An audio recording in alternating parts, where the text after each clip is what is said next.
most athletes always struggle to keep their body in check.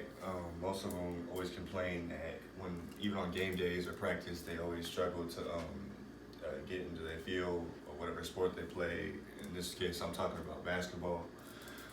Um, well, like I said, most athletes they don't know how to take care of their body. They never stretch, or they end up being injured. Got muscle spasms, and most athletes just don't know how to take care of their body. So today I'll be demonstrating three stretches.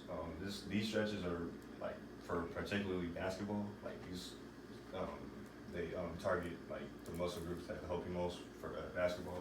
So I'll be showing you three. I'll be demonstrating three stretches to help you prepare for a basketball game, practice, whatever the case may be. This first stretch I'm gonna demonstrate is called. It's just a basic wall calf stretch. You want to put both your feet towards the wall. Whatever calf you choose to stretch, that's the leg that's going to go back. The further back you go, the more it's going to stretch. So make sure you're comfortable. You don't want to hyperextend your calf. So you just lean forward. Make sure your heel is touching the ground. That way, that's how the muscle stretches. And you just hold it there for about 15 seconds. And after 15 seconds, you just switch. Same concept, just different leg.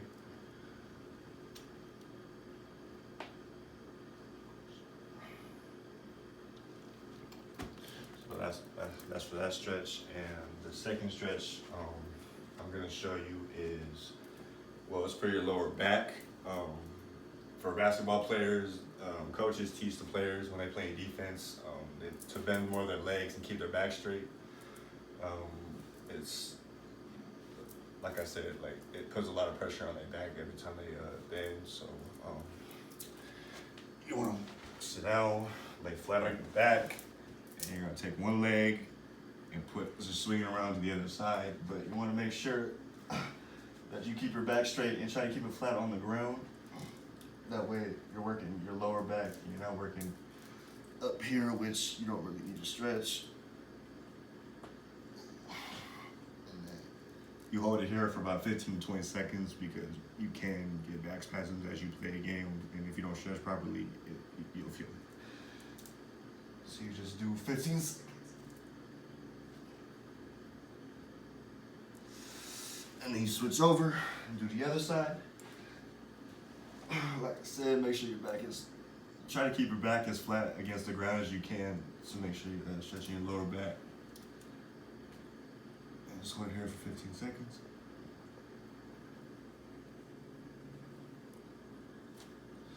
And that's it for that stretch. Now this last stretch, this is for your hamstrings.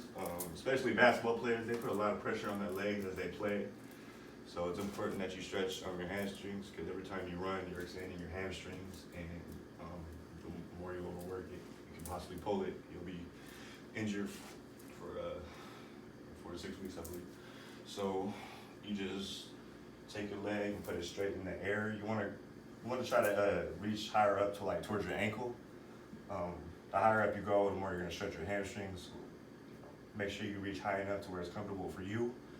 I can stretch a little longer because I've been playing for a little while. So just hold it. For this one, you want to do about 10 to 15 seconds because this is a more delicate muscle. It's easier to pull. Like I said, most basketball players always struggle with these hamstrings.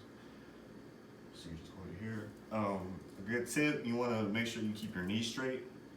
That way you're actually stretching the hamstring. You don't have to, you're actually properly stretching it. If you let your knee bend, you're not really stretching it, and it can lead to injury.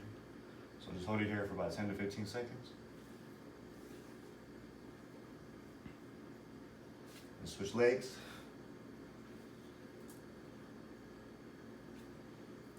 Oh, another tip. When you do this stretch, you want to make sure this leg stays straight on the ground, because if knees are up here, like you're going to be able to pull your hamstring up farther back, and you're not really stretching your hamstring.